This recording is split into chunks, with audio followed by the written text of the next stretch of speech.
Hi, this is गुलाब। कैसे हो? बढ़िया। चलिए, आज हम स्टडी करेंगे क्लास 11 फिजिक्स का chapter 4 motion in a plane का सीरीज, जिसमें हमें 6 वीडियो देख लिया जिस वेक्टर के ऊपर था। तो पहला वीडियो नंबर 1 से लेकर वीडियो नंबर 5 तक हमें वेक्टर का पूरा इंट्रोडक्शन यानी कि 0 टू लास्ट तक क्रॉस प्रोडक्ट तक बताया था। उसके बाद वेक्टर का जो यूटिलाइज है, जो नीट में आता है, जितना प्रीवियस ईयर का क्वेश्चन उसको सॉल्व किया बेस्ड ऑन वेक्टर कि उसके यूटिलाइज क्या करते हैं। तो आज का जो वीडियोस है ज्यादातर किसके ऊपर होगा, ये यानी कि मैंने इंट्रोडक्शन वीडियो में ऑलरेडी बताया था, कुछ सीरीज बताया था कि जो हमारा वीडियो चलेंगे वो सीरीज वाइज चलेंगे। किस प्रकार था, जिन्होंने लेक्चर 1 नहीं देखा तो लेक्चर 1 जाके डिस्क्रिप्शन में मिलेंगे या प्ले लिस्ट में मिलेंगे, जाके देखना है, जिसका अंदर मैंने बताया था कि सबसे पहले हम स्टडी करेंगे इंट्रोडक्शन, नेक्स्ट हम वेक्टर के बारे में स्टडी करेंगे, उसके बाद मोशन इन ए प्लेन का कुछ टर्मोलॉजी है उनकी स्टडी करेंगे, फिर रिलेटिव वेलोसिटी का स्टडी करेंगे, उसके बाद मोशन इन 2D का दो एग्जाम्पल, जैसे एक प्रोजेक्टाइल मोशन है और एक यूनिफॉर्म सर्कुलर मोशन है, वो भी मोशन इन 2D के अंडर में आता है। उन दोनों को हम स्टडी करेंगे। तो पहले शुरू करते हैं पोजीशन वेक्टर। ठीक है, पोजीशन, डिस्प्लेसमेंट, वेलोसिटी, एक्सेलरेशन, ये जितना भी हमने देख रहा है वो ऑलरेडी वन डायमेंशन यानी कि मोशन इस स्ट्रेट लाइन में हमने ऑलरेडी स्टडी किया। तो फिर आज क्या पढ़ेंगे अलग से इसलिए पढ़ेंगे, motion in a straight line में जब हम इनकी कंसीडर कर रहे थे तो इसमें वन डायमेंशन इस प्रकार था, या तो राइट साइड की जा रहा था या तो लेफ्ट साइड में, यानी कि इस तरफ जा रहा हो, मूव कर रहा हो तो उसको मैं एक्स का पॉजिटिव डायरेक्शन, अगर मैं रिवर्स में जा रहा हूं तो उसको एक्स का नेगेटिव, तो उसको हम मानते हैं मोशन इन स्ट्रेट लाइन। लेकिन आज की जो मोशन की बात करेंगे वो मोशन, इसको एक्सप्रेस करने के लिए मुझे किस किस की हेल्प लेना पड़ेगा, एक्स एक्सिस की भी वाई एक्सिस की भी, इसलिए इसका 2D है। तो यानी कि 2D की मदद से इनको क्या करेंगे, एक्सप्लेन करेंगे। इनका एक्सप्रेस किस प्रकार होगा, एक्स डायरेक्शन में भी वाई डायरेक्शन में। This is the difference between motion in straight line और motion in 2D, we have already discussed. ठीक है, क्लियर हो गया। चलो, तो शुरू करता हूं। पहले हम जानना चाहेंगे पोजीशन वेक्टर या किसी चीज को पोजीशन हम कैसे एक्सप्लेन करते हैं 2D के अंदर। मेरा एक पार्टिकल P1 कुछ देर के बाद ये P2 पोजीशन में गया, तो मैं अगर बोलूंगा कि P1 कहां पर है तो किसी से रेस्पेक्ट लेना है, रेफरेंस लेना है। और रेफरेंस क्या मानते हैं, ओरिजिन, यानी कि x y coordinate, x y plane के अंदर, प्लेन में 2D, इसलिए एक प्लेन, एक्स वाई प्लेन के अंदर एक पार्टिकल मूव कर रहा है, उस पार्टिकल का कुछ पोजीशन है, एक टाइम में मान लेते T1 टाइम में एक पोजीशन और T2 टाइम में दूसरा पोजीशन है। तो उसको अगर मैं बताना चाहूंगा पोजीशन वेक्टर की मदद से, तो मैं ओरिजिन से एक स्ट्रेट लाइन खींचूंगा, ये हो जाएगा इसका पोजीशन वेक्टर, जिसे हम डिनोट करते R1, R से डिनोट करते हैं पोजीशन वेक्टर। क्लियर हो गया। दूसरे के केस में अगर P2 की पोजीशन, तो क्या हो जाएगा, ये R2, ये हो गया पोजीशन। तो इसका कुछ एक्स, एक क्या है, कोऑर्डिनेट है, तो इसमें भी एक्स और वाई डायरेक्शन में कुछ कोऑर्डिनेट होगा। इसको हम मान लेते हैं x1 y1, और ये हो गया x2 y2, यानी कि x में इतना डायरेक्शन, y में इतना डिस्प्लेसमेंट हो चुका है, दोनों तरफ हो चुका है। मैं बार बार दोनों तरफ इसलिए बोल रहा हूँ, एक बार अगर कंसेप्ट क्लियर हो जाता है कि हम 2D पढ़ रहा है, x डायरेक्शन y डायरेक्शन दोनों कंसीडर करना है, दोनों तरफ हमारा डिस्प्लेसमेंट होगा, दोनों तरफ हमारा वेलोसिटी होगा, दोनों केस में, यानी कि वर्टिकल में भी होगा, वर्टिकल में भी होगा, हॉरिजेंटल में भी होगा, दोनों केस में हमारे पास वेलोसिटी मिलेगा, दोनों केस में हमारे पास एक्सीलरेशन मिलेगा, दोनों केस में हमारे पास डिस्प्लेसमेंट। अगर इसकी बात करता हूं तो देखिए, एक्स में इस तरफ गया है, वाई में इतना है, सिर्फ एक में एक्सप्रेस नहीं कर सकता किसी उतना चला है, लेकिन डायरेक्शन में अलग अलग चला है, अलग अलग डिस्प्लेसमेंट है। क्लियर हो गया। तो इसलिए इन पोजिशनों को हमें डिस्क्राइब करने के लिए दो एक्सिस का जरूरी होता है, एक्स वाई। लेकिन हम जब 1D की बात कर रहे थे तो हमने इस प्रकार ग्राफ बनाते थे, कैसे, टाइम और डिस्प्लेसमेंट, डिस्टेंस, ठीक है, टाइम और डिस्टेंस, ये time of speed, time of displace velocity, इस प्रकार हम वेलोसिटी और टाइम का जो ग्राफ बनता था उस ग्राफ से हमें एक्सीलरेशन निकालते थे। अभी के केस में टाइम को ही लगाया, क्या नहीं लगाया, तो दोनों डिस्प्लेसमेंट ही है। टाइम को हमने ऐसे ही एज्यूम किया कि कुछ कुछ देर के बाद T1 टाइम में इस पोजीशन है, T2 टाइम में इस पोजीशन है, तो कंफ्यूज नहीं होना। वो टाइम और वेलोसिटी के वर्सेस के ग्राफ था, एक्स और वाई की वर्सेस में ग्राफ है 2D की केस में। क्लियर हो गया? तो हमें पोजीशन यानी कि P1 का पोजीशन वेक्टर R1, P2 का पोजीशन वेक्टर R2। अगर मैं इसे पूछता हूँ डिस्प्लेसमेंट कितना हुआ, final position minus initial position. Vector की केस में हमने इनिशियल से लेके फाइनल तक एक वेक्टर बनाएंगे और वेक्टर का हेड कहाँ पर होगा, फाइनल, टेल कहाँ होगा, इनिशियल। तो इसको बोलेंगे हम displacement vector. Displacement vector denote करते हैं डेल्टा आर से। तो हम देखेंगे R1 R2 और डेल्टा आर का बीच में क्या रिलेशन है। तो यानी कि R1 क्या है, बताओ जल्दी, R1 क्या है, पोजीशन वेक्टर है, पोजीशन वेक्टर है ना, किस चीज का पोजीशन, पहला इनिशियल केस में यानी कि T1 टाइम में इस पार्टिकल का पोजीशन। R2 क्या हो गया, T2 टाइम में पोजीशन, T1 टाइम में पोजीशन है, T2 टाइम में पोजीशन। तो कितना चला, वो हो गया इन फाइनल माइनस इनिशियल। अभी मैं अगर इस वेक्टर डायग्राम को एनालिसिस करता हूं तो वेक्टर डायग्राम में हमने क्या पढ़ा, ट्रेंगल लॉ पढ़ा। ट्रेंगल लॉ के हिसाब से क्या होता है, tail head, tail head, head tail, head tail वाला रिजल्टेंट होता है, यहाँ पर चेक करते हैं, टेल हेड, टेल हेड, ये हो जाएगा हेड टेल। तो इस हिसाब से R1, इस हिसाब से हमारे पास हो जाएगा R1 vector R1 plus vector delta R equal vector R2, यानी कि delta R equal R2 minus R1। यानी कि यहां से भी पता लगा final position minus initial position equal displacement. तब डिस्प्लेसमेंट वेक्टर मिल गया, final position vector minus initial position vector displacement vector. Clear हो गया यहां से? अभी इसको हमने एक्स और वाई कोऑर्डिनेट पे चेक करके देखेंगे। मैं पहले R1 और R2 को डिनोट करूंगा। तो R1 को मैं कैसे लिख सकता हूं, हमने वेक्टर रिजॉल्व करना सीखा ना, एक वेक्टर अगर ये होता है तो इसके एक्स और वाई कंपोनेंट हम निकालना सीखा।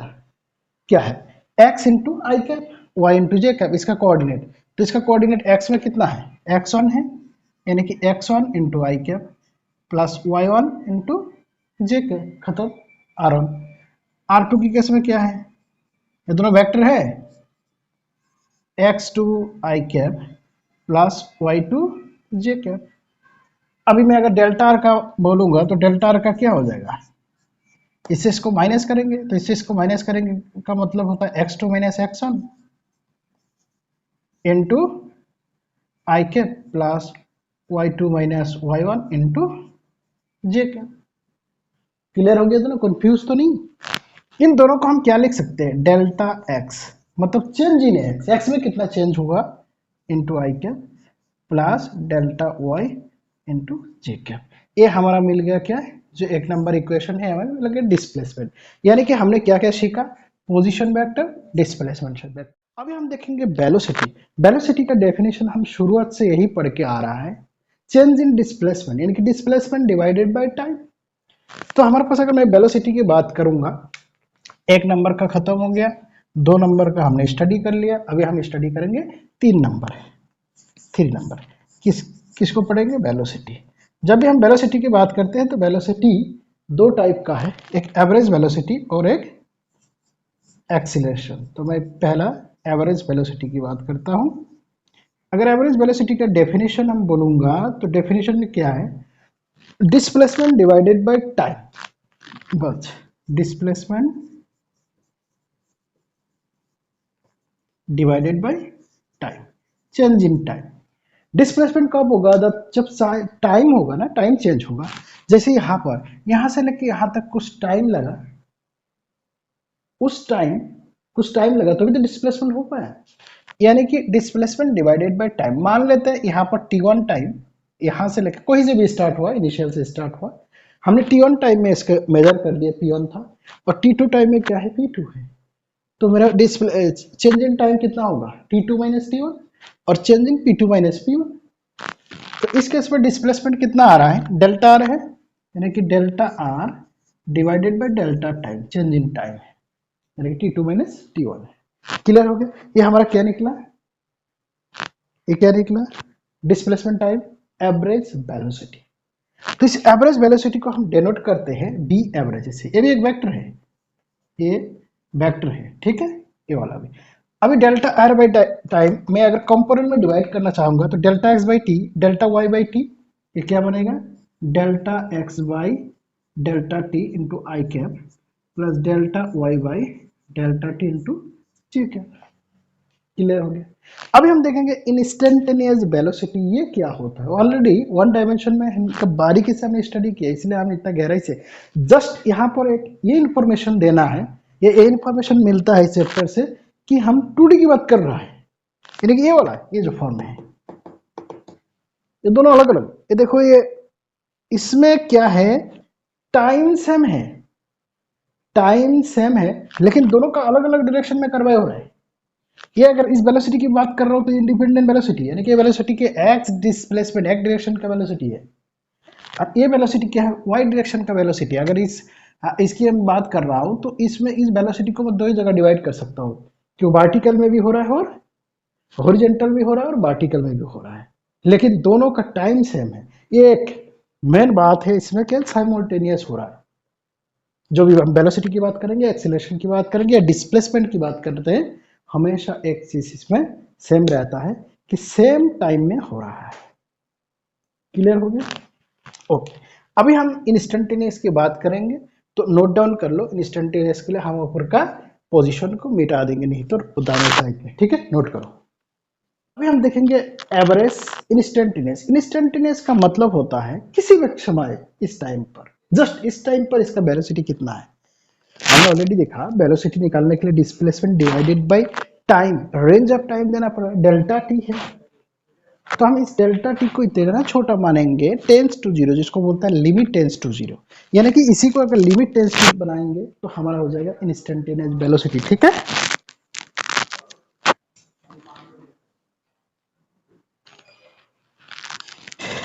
यानी कि इस केस में क्या होगा, अगर मैं बी इंस्टेंटेनियस की बात करता हूं, बी इंस्टेंटेनियस, ठीक है, क्या होगा, देखो यहाँ पर मैं इस कंपोनेंट को इस प्रकार भी लिख सकता हूँ, बी इन एक्स, इसके ऊपर बार, बार का मतलब क्या है, एवरेज है, इनटू आई कैप।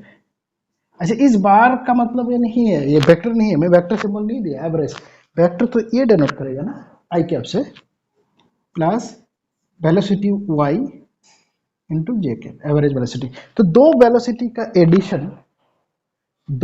का एडिशन एक सिंगल वेलोसिटी, क्योंकि हम 2 डायमेंशन की बात कर रहे हैं, एक्स में अलग है वाई में अलग है, लेकिन एक चीज सेम है कि टाइम एक साथ हो रहा है। ओके।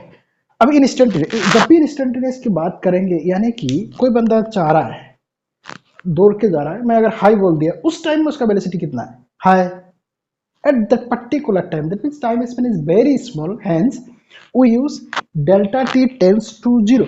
हम ये मानते हैं दोनों पॉइंट बिल्कुल पास पास है, नजदीक है, मतलब ये यहां से यहां गया नहीं, मैंने क्या कर दिया, दोनों का डिफरेंस ले लिया, डिस्प्लेसमेंट मिल गया, दोनों का टाइम का डिफरेंस टेंस टू जीरो, लगभग, मतलब चेंज ही नहीं हुआ, लेकिन थोड़ा सा 0.00001 इस प्रकार।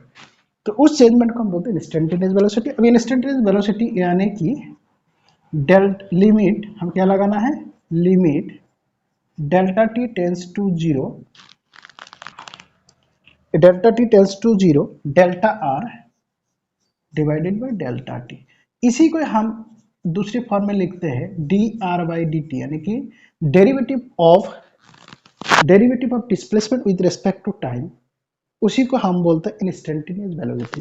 तो हम इसको अगर डेरिवेटिव करेंगे इसमें, तो ये भी delta X delta T change होकर क्या हो जाएगा, D x by D T और D Y by D T, यानी कि हमारे पास आ जाएगा D x by D T into I cap plus D Y by D T into J cap. ये बहुत इंपॉर्टेंट फॉर्मूला है।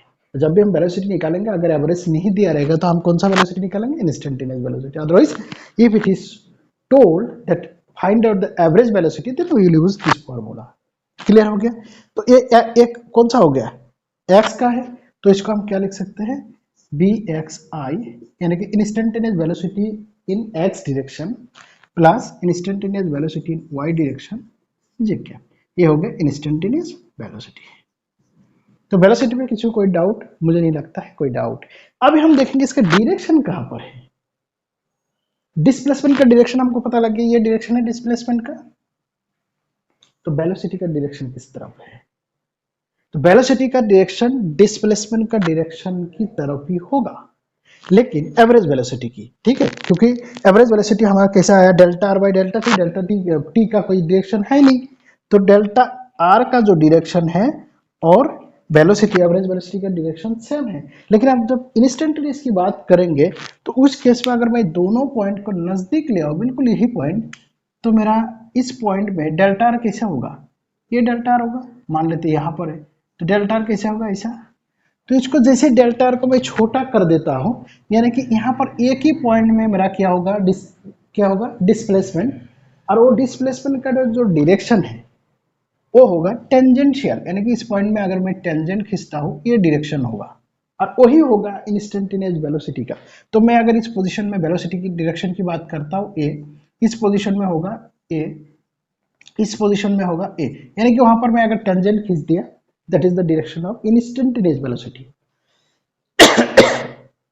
क्लियर हो गया, इंस्टेंटेनियस वेलोसिटी का क्लियर हो गया, डायरेक्शन का, यानी कि टेंजेंट खींच दो, बस कहानी खत्म। कोई भी किसी भी पाथ अगर मेरे पास ऐसा इस प्रकार पाथ दे दिया ऐसे ऐसा करके पूछा कि यहाँ पर क्या है, तो यहाँ पर एक टेंजेंट खींच दो, वो वेलोसिटी निकल जाएगा, बस हमें उतना सोचने का जरूरी है ही नहीं। लेकिन ये टेंजेंट मैं इस प्रकार नहीं खींचूंगा, ऑपोजिट की तरफ नहीं खींचूंगा, क्योंकि in the direction of displacement, कहाँ हो रहा है डिस्प्लेसमेंट, यहाँ से इस तरफ हो रहा है ना, यहाँ से इस तरफ नहीं हो रहा है ना, तो जिस तरफ हो रहा है उस तरफ टेंजेंट हमें खींचना है, वही डायरेक्शन है, डायरेक्शन ऑफ द वेलोसिटी। तो हमें डायरेक्शन क्लियर हो गया, हम दो कंपोनेंट में निकालना आ गया, इंस्टेंटेनियस हो गया, एवरेज हो गया। अभी हम देखेंगे एक्सीलरेशन। डिस्प्लेसमेंट को टाइम से डिवाइड करके हमको मिला वेलोसिटी, वेलोसिटी को टाइम से डिवाइड करेंगे तो एक्सीलरेशन मिल जाएगा। एक्सीलरेशन भी दो टाइप का है, कौन सा है, एवरेज एक्सीलरेशन और इंस्टेंटेनियस। सेम कहानी, एवरेज मतलब कुछ टाइम, हम टाइम ले लेंगे, यहाँ से लेके यहाँ तक एक्सीलरेशन में क्या परिवर्तन है, तो इसमें क्या लिखेंगे, change in velocity with time, ये हो गया। चेंज इन वेलोसिटी हमें यहाँ, एवरेज वेलोसिटी हमें यहाँ मिला था बी एक्स आई बी वाई जे, यानी कि हमारे पास क्या होगा, बी एक्स एवरेज वाला I cap divided by delta T plus B Y J cap divided by delta T.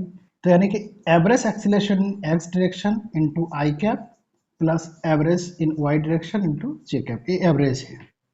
Clear. अभी डेल्टा टी को क्या बनाऊंगा, limit T tends to zero, तो लिमिट लगा देंगे तो इंस्टेंटेनियस एक्सीलरेशन हो जाएगा। यानी कि इंस्टेंटेनियस एक्सीलरेशन अगर मैं इस प्रकार लिखता हूं, इसका मतलब है ये जो वेलोसिटी ये है, ये क्या हो जाएगा, derivative of change in velocity into I cap plus y direction का डेरिवेटिव इंटू जे कैप, यानी कि instantaneous acceleration in i x direction plus instantaneous acceleration in Y direction j cap, ये हमारा इंस्टेंटेनियस एक्सीलरेशन हो गया।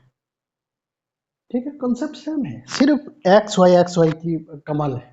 हमने उस जब हम स्ट्रेट लाइन की बात कर रहे थे, कोई एक्स और वाई डायरेक्शन नहीं बोल रहे थे, यही बोल रहे थे जा रहा है या दाहिने तरफ या बाएं तरफ, प्लस और माइनस।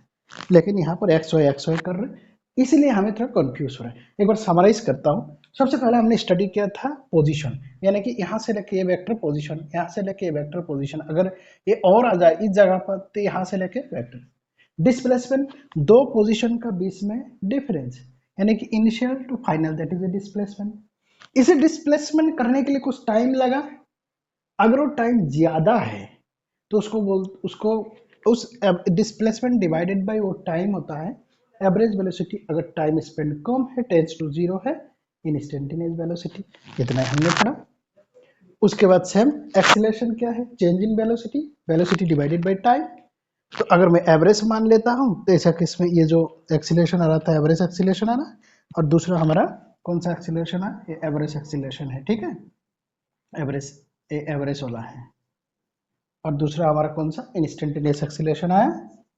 ठीक है, ये सारे वेक्टर है क्योंकि आई कैप जे कैप लगा हुआ है, और इसीलिए हमने वेक्टर को स्टडी किया, इसीलिए हमने रिजॉल्व किया, एक्स डायरेक्शन ने किया, वाई डायरेक्शन, और इसी चीज का इस्तेमाल हमारा यूनिफॉर्म सर्कुलर मोशन प्लस किस में हम लगाएंगे, प्रोजेक्टाइल मोशन में।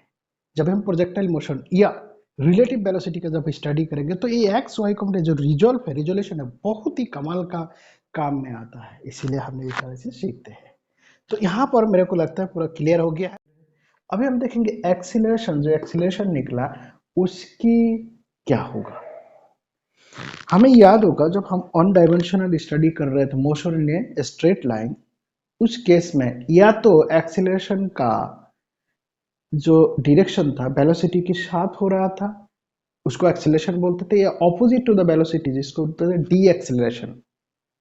ठीक है, यानी कि 0 डिग्री एंगल जो हुआ करते थे किस किस का बीच में, angle between velocity and acceleration is either 0 degree और 180 डिग्री। लेकिन इस केस में थोड़ा सा अलग है, उसी को हम इस पाथ से समझेंगे।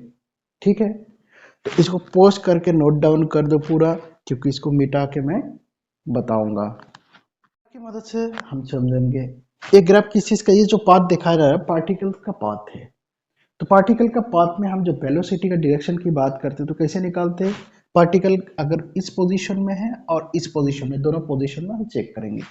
तो पोजीशन नंबर 1 में अगर इसका वेलोसिटी की बात करते हैं तो कौन सा वेलोसिटी होता है, वेलोसिटी यानी कि उसके टेंजेंट से हम वेलोसिटी डायरेक्शन निकालते हैं। तो इस पोजीशन में अगर देखते हैं तो इसका टेंजेंट होगा इस प्रकार, इस पोजीशन में इसका टेंजेंट है ये। तो दोनों को, ये वेक्टर है, वेक्टर है, इस वेक्टर को मैंने पैरेलल शिफ्टिंग करके यहाँ पर बनाया, यानी कि v1 v2। तो उसमें एवरेज वेलोसिटी किस तरफ होगा, यहाँ से लेके यहाँ तक। ठीक है, यानी कि फाइनल से, इनिशियल से लेके फाइनल की तरफ हमारा होगा। ये जो एवरेज वेलोसिटी हमारा निकला है, इस एवरेज वेलोसिटी का जो डायरेक्शन है वही डायरेक्शन क्या है, एक्सीलरेशन का डायरेक्शन है। यानी कि इस केस में एक्सीलरेशन का डायरेक्शन इस तरफ है। ठीक है, क्लियर हो गया। अच्छा, अगर मैं एक्सीलरेशन को, ये जो है, ये जो डिस्टेंस है, ये जो हमने दूर दूर ले लिया, उसको अगर क्लोज कर देते हैं, यानी कि टाइम पीरियड को भी क्लोज कर रहा हूँ एक्सीलरेशन के लिए, delta b by delta t, delta b by delta t हम एवरेज एक्सीलरेशन, हम इंस्टेंटेनियस की तरफ जा रहा है, तो हम चेक करना चाह रहे हैं इंस्टेंटेनियस एक्सीलरेशन और इंस्टेंटेनियस वेलोसिटी के बीच में क्या डायरेक्शन रहेंगे। तो मैंने इस पोजीशन में ले लिया ये वाला, यानी कि नजदीक। तो इसमें मैं एक टेंजेंट बनाऊंगा, तो ये मेरा क्या है, v2 बनेगा। तो ऐसा केस में मेरा डेल्टा बी किस तरफ होगा, इस तरफ। क्लियर हो गया। तो डेल्टा बी के डायरेक्शन में क्या होगा, एक्सीलरेशन का डायरेक्शन, यानी कि ये मेरा एक्सीलरेशन का डायरेक्शन हो गया। इसको और छोटा कर दिया, that means limit delta t tends to 0 कर दिया, दैट मीन्स यही पोजीशन है, इस पोजीशन में जस्ट इसका नजदीक। तो यहाँ पर मैं बनाऊंगा अगर वेक्टर, तो ये होगा किसका डायरेक्शन, ये वाला डायरेक्शन होगा, ये जो स्मॉल डायरेक्शन यानी कि इस तरफ, इस तरफ ये डायरेक्शन होगा किसका, एक्सिल डेल्टा बी का, यानी कि एक्सीलरेशन का। वेलोसिटी का डायरेक्शन के इस तरफ, यानी कि हम कुल मिला के ये बोल पा रहा है कि एक्स वेलोसिटी का डायरेक्शन होगा ये, और एक्सीलरेशन का डायरेक्शन होगा। इस केस में दोनों का बीच में जो डायरेक्शन होगा, यानी कि डायरेक्शन बिटवीन किस किस का, एंगल बिटवीन एक्सीलरेशन और वेलोसिटी वेक्टर। ठीक है, ये वेलोसिटी कौन सा, इंस्टेंटेनियस, एक्सीलरेशन कौन सा, इंस्टेंटेनियस। क्यों, क्योंकि हमने टाइम पीरियड क्या लिया दोनों के केस में, जब भी हम टेंजेंट लेते हैं इसका मतलब कौन सा वेलोसिटी है, इंस्टेंटेनियस। अभी हमने टाइम को क्या किया, डेल्टा टी टेंस टू 0 कर दिया, दैट मींस कौन सा एक्सीलरेशन की बात कर रहा हूं, इंस्टेंटेनियस। तो इंस्टेंटेनियस एक्सीलरेशन और इंस्टेंटेनियस वेलोसिटी के बीच में जो एंगल है, वो एंगल अगर थीटा होगा, थीटा क्या होगा, इन बिटवीन, यानी कि 0 से बड़ा 180 डिग्री से छोटा होगा। ये बहुत इंपॉर्टेंट बात है। ठीक है, लेकिन जब स्ट्रेट लाइन के केस में हम देख रहे थे इन दोनों का बीच में, for straight line, for straight line यानी कि मोशन ऑन डी के केस में, या तो थीटा 0 हो रहा था, मतलब साथ साथ चल रहे थे। 0 का मतलब क्या है, एक्सीलरेशन भी इस डायरेक्शन में है, वेलोसिटी भी इस डायरेक्शन में। नहीं तो 180 डिग्री हुआ करता था जब हम ब्रेक मारते थे। ठीक है, तब क्या है, 180 डिग्री, यानी कि वेलोसिटी का डायरेक्शन इस तरफ है, एक्सीलरेशन का डायरेक्शन इस तरफ है। इस केस में इन बिटवीन 0 टू 180 डिग्री। अगर हमारे क्वेश्चन में किसी आए, क्या आ जाए कि angle between acceleration and velocity is 45 degree, कितना है, 45 डिग्री। तो हमें ये माइंड पे आना चाहिए, तो ये एक्सीलरेशन और वेलोसिटी दैट मींस किस चीज की बात कर रहा है, टू डायमेंशन। किसकी बात कर रहा है, टू डायमेंशन। तो यहां पर हमें क्लियर हो जाता है कि all about the position, displacement, velocity. Velocity दो टाइप का, कौन सा, average and acceleration, instantaneous. Acceleration भी दो टाइप का है, एवरेज और इंस्टेंटेनियस। हर एक का हमें डायरेक्शन पता ऑलरेडी लगा। डिस्प्लेसमेंट का डायरेक्शन यानी कि इनिशियल से लेकर फाइनल। वेलोसिटी का डायरेक्शन किसी भी पोजीशन में, जिस पोजीशन में डायरेक्शन बोल रहा है उस पाथ में क्या करेंगे, टेंजेंट। और एक्सीलरेशन की डायरेक्शन वो क्या होगा, in between 0 to 180 degree, depend on the situation. ठीक है, क्लियर हो गया। Depend on the motion, motion के हिसाब से हमें डिपेंड करेगा। तो अभी हम नेक्स्ट स्टडी करने जा रहा है जो हमने वन मोशन स्ट्रेट लाइन में हमने स्टडी किया था, तीन मोशन ऑफ इक्वेशन, और तीन मोशन ऑफ इक्वेशन हम स्टडी करेंगे, फिर आगे बढ़ते जाएंगे। उससे पहले ये जो हमने किया इसकी एक न्यूमेरिकल करेंगे, जैसे हमें पता लगेगा इनका इस्तेमाल कैसे होता है। ठीक है, तो न्यूमेरिकल देखने के लिए वेरी सिंपल क्वेश्चन है। किसी भी पार्टिकल का, किसी भी एक पार्टिकल का एक इक्वेशन दिया हो जो टाइम वेरिएबल है, यानी कि मान लेते हैं इसी पार्टिकल, ये पार्टिकल चल रहा है। अच्छे पार्टिकल जब भी हम बात कर रहे थे, मैंने बताया हुआ ऑलरेडी, जो वन डायमेंशन के अंदर, क्यों हमें वन डायमेंशन, क्योंकि हमारा माइंड में कॉन्सेप्ट रहता है वन डायमेंशन का। तो वन डायमेंशन की केस में हमने displacement time, velocity time graph बनाते हैं। यहाँ पर कोई ग्राफ टाइम के रिलेटेड नहीं है, एक्स और वाई की बेस में, एक्स और वाई की बेस में तो टाइम है, रहता है। यानी कि ये जो पाथ है ये टाइम का फंक्शन है, टाइम के हिसाब से चेंज हो रहा है। तो इस प्रकार दिया है कि किसी भी एक पार्टिकल एक्स वाई प्लेन में चल रहा है, यानी कि 2 डायमेंशन में चल रहा है, जिसकी जो टाइम का फंक्शन है इस प्रकार है। यानी कि टी अगर मैं 0 बैठाऊंगा तो आर किसी भी एक पोजीशन में होगा, जब टी 1 होगा तो किसी और पोजीशन, 2 होगा किसी और पोजीशन, इस प्रकार है। तो ये टाइम का फंक्शन है। तो हमसे पूछा जा रहा है किसी भी एक टाइम में, किसी भी एक टाइम में, यानी कि टी टाइम में उसका वेलोसिटी क्या है, टी टाइम में उसका एक्सीलरेशन क्या है। फिर पूछ रहा है अगर टाइम 1 सेकेंड है तो जो वेलोसिटी अटेन करेगा उसका मैग्नीट्यूड कितना होगा, डायरेक्शन किस तरफ होंगे। क्लियर है। तो जब भी हमें एवरेज की बात नहीं करेंगे या किसी एक फिक्स टाइम की बात करेगा, 1 second, 2 second, at 3 second, at की बात करेंगे, उस टाइम हम कंसिडर करते हैं ये इंस्टेंटेनियस वेलोसिटी, इंस्टेंटेनियस एक्सीलरेशन। तो इंस्टेंटेनियस वेलोसिटी निकालने के लिए इसके क्या करते हैं, जस्ट डेरिवेटिव करते हैं। वहीं पर हमने देखा जो वेलोसिटी ऑफ इंस्टेंटेनियस यानी कि डेरिवेटिव है, ये derivative d x by D t d y, यानी कि एक्स कंपोनेंट को भी डेरिवेटिव करते हैं, वाई को भी डेरिवेटिव करते हैं, यानी कि पूरा सिस्टम को, ये हो गया एक्स, ये हो गया वाई और ये हो गया जेड। तो हम पूरे को डेरिवेटिव करेंगे, इसका मतलब है D r by D T. तो इनको अगर विथ रेस्पेक्ट टू टाइम में डेरिवेटिव करते हैं तो ये हो जाता है 3, ये बन जाएगा 240। ये कांस्टेंट है क्योंकि ये 5 के साथ कोई टाइम नहीं है, कांस्टेंट का डेरिवेटिव 0 हो जाता है। यानी कि हमारे पास क्या आया, 3 आई कैप और 40 जे कैप, ये वेलोसिटी हमें निकाल के। क्लियर हो गया, ओके। नेक्स्ट हम देखते हैं एक्सीलरेशन। एक्सीलरेशन का मतलब इसको हम डेरिवेटिव करेंगे विथ रिस्पेक्ट टू टाइम में। तो इस केस में अगर इसको डेरिवेटिव करते हैं यानी कि d b by D t, ऐसा केस में कांस्टेंट है तो मेरे पास सिर्फ क्या रहेगा, 4 जे कैप। ठीक है, अरे क्लियर है। ये कोई हम क्या बोलते हैं, डेरिवेटिव ऑलरेडी पढ़ते हैं, उसी के यूटिलाइजेशन है। तो क्लियर हो गया हमें एक्सीलरेशन। अभी हमें पूछा जा रहा है कि जो वेलोसिटी निकला, इस वेलोसिटी का मैग्नीट्यूड कितना होगा जब टाइम इक्वल 1 सेकेंड। तो हम यहाँ पर टाइम इक्वल 1 सेकेंड बैठा देंगे, जो वैल्यू निकलेगा उसका हम मैग्नीट्यूड निकालेंगे। तो इसमें टी इक्वल 1 बैठा देंगे तो ए क्या हो जाएगा, फिर ये वैल्यू, नया वैल्यू क्या हो जाएगा, टी टाइम इक्वल 1 सेकेंड। हमने 1 सेकेंड में वेलोसिटी अगर निकालेंगे तो 3 आई के प्लस 4 जे के। इस प्रकार हमने, यानी कि एक्स कंपोनेंट वाई कंपोनेंट जब रहता है तो उसका जो मैग्नीट्यूड निकालते हैं under root a x square plus a y square, हमने वेक्टर में ऑलरेडी पढ़ा, वेक्टर रिजोल्यूशन में। तो उसका मैग्नीट्यूड हो जाएगा under root 3 square plus 4 square, यानी कि 9 plus 16 that is under root 25 आ जाएगा 5। अगर ये मीटर है तो ये हो जाएगा मीटर पर सेकेंड। किसी को कोई डाउट नहीं है। तो मैग्नीट्यूड निकल गया। अभी हमको निकालना है डायरेक्शन। डायरेक्शन क्या, टेन थीटा से हम निकालते हैं। इसका क्या मतलब था, 3i4j, इसको अगर मैं ग्राफ में प्लॉट करना चाहता हूँ, ग्राफ में, यानी कि 3 x की तरफ चला, y की तरफ 4, यानी कि ये वाला है, ये हमारा वेक्टर है। ठीक है, ये क्या है 4 और ये क्या है 3। तो यहां से मैं अगर एक्स एक्सिस के साथ थीटा एंगल मानता हूं तो इसे टेन थीटा हम निकाल सकते हैं, इसका डायरेक्शन निकाल सकते हैं इस वेक्टर का।